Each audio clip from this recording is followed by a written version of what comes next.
Cemetery houses. One day I was driving to my friend's dacha.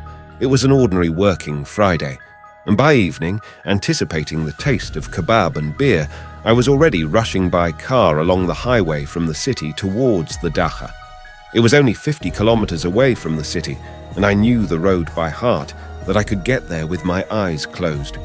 Nothing complicated, almost all the time in a straight line, and only at the end of the road you need to turn towards the village of Kolma, and there it is a shortcut. It was raining with a thunderstorm that day, and visibility was poor, so I drove slower than usual. I didn't want to get into an accident today. Halfway down the road, I hit a traffic jam. Where could it have come from on the highway? After 2 hours of slow driving, I saw the cause of the traffic jam. Road repairs. It's like always. As I drive, it's always an adventure. Road repairs, accidents. Well, I'll have to take a detour. And how fortunate. Just before the barriers that the workers put up, there's an exit to a country road and a sign indicating that there's a detour through the village that way. The sign was so old, you couldn't read the name of the village. Well, maybe it's not so bad. I'll stay a while longer, bypassing the repair works, and fly to my friends with all my sails. As I drove off the road, I noticed that I was the only one who decided to detour. All the other cars immediately turned around and drove away towards the city. That's weird. Maybe they know a shorter route? Anyway, I was already on a dirt road and didn't feel like turning around. There were no streetlights on this road, of course, and the road itself was old, and it was obvious that cars rarely traveled along it, but it was hard to see because the rain had blurred the road very badly. I wish I hadn't gotten stuck in this mire of earth and clay. It was difficult to drive, especially in my not-so-new car. The roofs of the houses appeared in the distance. The time was already past midnight, and the rain only intensified, turning into small hail. Great. This was just what I needed. It was almost impossible to continue on the road in this weather, so I decided to call my friends to say that I would arrive only in the morning and that I would try to spend the night in this village, hoping that someone would take me in. I took the phone in my hand. Of course, no signal. It's the 21st century, and if you turn off the main road a couple of kilometers outside of town, you're in the Middle Ages. Well, I hope that in a drunken frenzy my companions will not look for me in the middle of the night and just fall asleep, and in the morning I'll come to them already. I drove up to the first houses. The village seemed to consist of a single road, with houses on the left and on the right. Speaking of houses, they didn't look very habitable. I didn't see what happened to the other houses, but the first two were a bit of a shock. To say that they were old was not enough.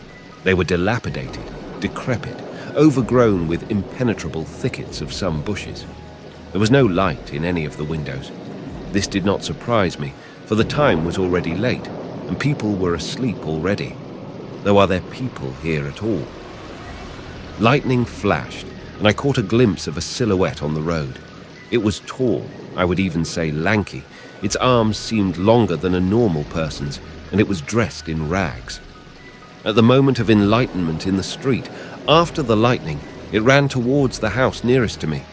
All of this happened literally in a matter of moments. I thought maybe because of poor visibility and fatigue I had imagined it was some kind of monster.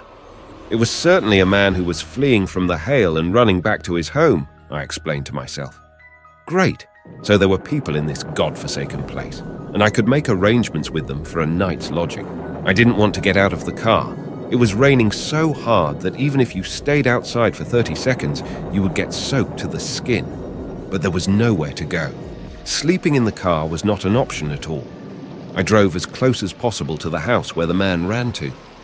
I took my bag, money, in case the owners asked for payment for the night, and having gathered my strength, jumped out of the car.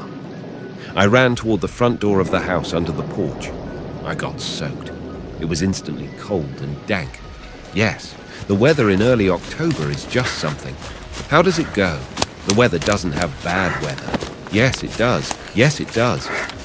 The porch I found myself under was leaking, but it was raining anyway. I knocked on the door. The owners? Anybody home? Silence. I knock again. Nothing happens. I tried to open it, but it wouldn't open. What to do? Running to another house would mean getting wet and very likely getting sick. No, I don't want that. Maybe we should go around the house and there'll be another door. I'd have to scout it out. With that plan in mind, I followed the wall of the house around the corner, taking a fleeting glance out the window. For a second, I thought I saw some movement there. Somehow, through a thicket of impenetrable bushes, I made it to the back of the house. The door was really here. She went out to the vegetable garden. Although I didn't. I'm sure these standing crosses were a vegetable garden. So wait, crosses? From where are there crosses here? The backyard of this house, more like an old cemetery, not a vegetable garden. Something's not right here. I didn't have time to think about what I saw as the back of my head creaked wildly. The door opened. Without a second thought, I ducked inside. The door closed. A draft, I guess. In the house. It smelled musty, damp, and like it's burning. Well, at least now the rain is no longer a problem for me.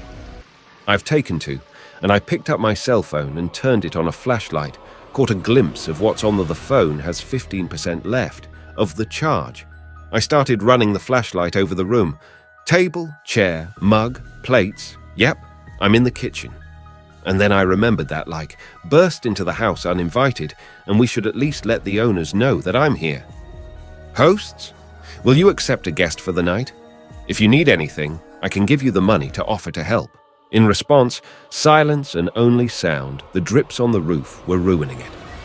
Okay, well, if there's no one here, maybe I can spend the night unnoticed, and if the hosts they're going to come, they're going to be nice to them. I'll explain. Okay, here's the plan. We need to find at least a bed. You can't sleep on the floor. I'm not going to find a bed in the kitchen, so we have to sneak in at home. The floor creaked loudly under my insteps. The atmosphere is so-so. Night, an old house with its own cemetery in the backyard, creaky floor ... In all the horror movies popped into my head combined. It ran down my spine chill. I walked through the kitchen and ended up in a small room. On the wall hung a huge clock. You know, the one every hour is struck as many times as hours of time now. They looked very old, and the clocks on them were some smoky ones. Also in this room, I saw a table on which with some rags on it, stained with earth or something. The room was in a terrible condition. Wallpaper was falling off the walls, the ceiling was stained, and there was, the whole room was creepy looking, and on the floor was a smeared dry dirt. Next to the table stood a spring-loaded bed. Her headboard was very rusty, which would suggest that nobody lives in this house at all. No one would sleep on one of these, an old bed. No one but me. Sleep came on completely out of the blue. Of course it is. Sleep deprivation from an entire work week. Plus I've been on the road for over 5 hours. Yeah, it's 30 kilometers to the cottage. Turned out to be much longer. Not much ceremoniously realizing that this house most likely abandoned and the owners have not come over. I sat on the bed, completely without worrying that it's going to fall apart and I'll collapse to the floor, punching through the stale, and fall into the basement. I wonder if is there a cellar around here? Okay, well, the bed didn't fall apart, a good sign. Putting myself a purse instead of a pillow, I shut down my eyes and fell asleep unnoticed. Fear is somehow completely disappeared. I woke up to a foreigner sound. It was like someone was walking on the kitchen, and the floor creaked nastily with the footsteps of a man walking. Opening his eyes and trying to figure out why I'm even here I sat on the bed and yelled, "Is anyone here?" The footsteps have stopped. There's obviously someone out there. I got out of bed and went to kitchen. No one's here. I turned on the flashlight on the phone. The floor was covered in fresh dirt. What the hell is that? What's going on around here so dirty at night? And where is it gone? The thoughts in my head became confused with fear. Turning around to coming out of the kitchen, I saw a tall shadow flashed into the room. IA run over there. Mud again. It led towards some small hatch on half. I shouldn't have seen him in the first place when you walked into this room. Well, to get in there or fuck it up. With more, I didn't fight any evil. Sat on the bed, started thinking to do next. I don't think I'm going to get much sleep, I can't. And I can't run to the car I wanted to. I just dried off and it's outside. The rain hasn't stopped at all. I gotta go. To find adventure on your healer point. In my purse, I fumbled for an old Swiss knife. At least it's a weapon. But if it's something the otherworldly, I don't think he's going to give me will help. I plucked up the courage to walk up to the hatch. Shall I open it? No. Why? In case is there anything interesting in there? Yeah, like, some kind of ghoul here. Interesting. Well, there must be something to do. Do you have to? I do. Having finished arguing with myself, I began to open the hatch. His handle was in the dirt itself, and it smelled so bad that I almost saw mine today dinner. It smelled dead. That's not within limits. Well, now that you're dirty. In it, then you have to finish the job before the end. The hatch is open. The phone shined his light down there. Wooden steps going deep into the darkness and more. You can't see anything. Nice! Going down into the unknown. And then I noticed that on the phone had 5% left on it of charge. Okay, so I'm coming down fast. I look around. I send the bad guys to that light, and going to bed sounds like a plan. Only I bent over to start coming downstairs when all of a sudden I got a nudge from behind, and I went tumbling down the stairs. Silence. The pain in my head. I'm lying on something hard and unpleasant. I felt with my fingers, realized it was something porous and hard. Bone. It's bone. Instantly jumping up and lighting up. I've been flashlighting everything around me, discovered that the entire floor of the basement littered with bones and human with skulls. I was just numb with fear. Where did I go? Who pushed me?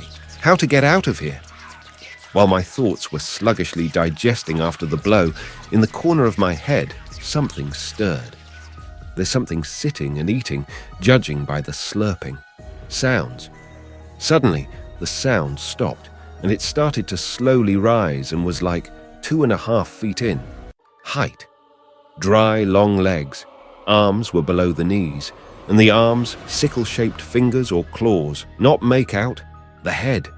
The head was on the rare, toothy one. It looked like this, like an elongated, nibbled skull. There were no eyes, or just I didn't see them.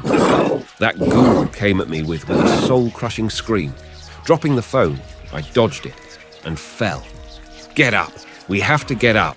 I mumbled to myself under his nose. Instantly turning around, the beast came at me again. V this time. I didn't have time to steam it, and I've been a razor-sharp slash across his chest. Claw. Pain shot through my entire body, and apparently not just mine. The monster roared and fell beside me. A Swiss knife was sticking out of his chest. Run! We gotta get out of here! I definitely don't have a second knife. I jumped up and started climb the ladder by lifting the phone off the floor. That's when I heard this ghoul is back on his feet, and he's already running to me. As hard as I can left, I've been climbing some very steep down the stairs, completely unaware of the fact that under my feet and hands, the ground with rotting dead meat. Suddenly, by the leg, I was dragged downstairs. That feels good, that my shoes don't lace up. With a zipper. Quickly unzipping it in one motion, the shoe stayed on that bastard, and it went down. I open the hatch. It's getting light outside. In a swift motion, picking up my purse, slammed as hard as he could into the front door, the one that was locked, the one that was hoping I'll beat the hell out of her. Doggone it! Either I don't weigh enough, or I didn't have the energy to accelerate anymore. But I was met with a deafening thud with a punch, and I went flying backwards. The bolt! On, I'm blind! I'm blind! I'm blind! Quickly I got up, I ran to the door, took out the deadbolt, and then behind my back, I'm heard a nasty breath. Don't to see what's in the back, I opened the door, ran out of the house and ran to the car. It had stopped raining, and by the ground was foggy. I got in the car and instantly pulled the handbrake off and drove off. I looked in the rearview mirror and, all you can see is the old one, a cemetery and no houses. And in the street, there's like 5 of these scary ones of creatures looking at me. I made it to the cottage after all. Friends, when he saw me this morning, he was almost speechless. Lost, dirty, full-chested, bloody cut, no shoe, all disheveled. I told you everything. My friend looked at me in bewilderment and said, "There's no village there. There's only an ancient cemetery, but it came out after, Oh wait, there was a village there, but it burned down over 100 years ago. Everyone who was there lived, died, and they buried them all there of residents at the site of a burned-out the village. Yeah, I think I'll go home. We'll take a different road."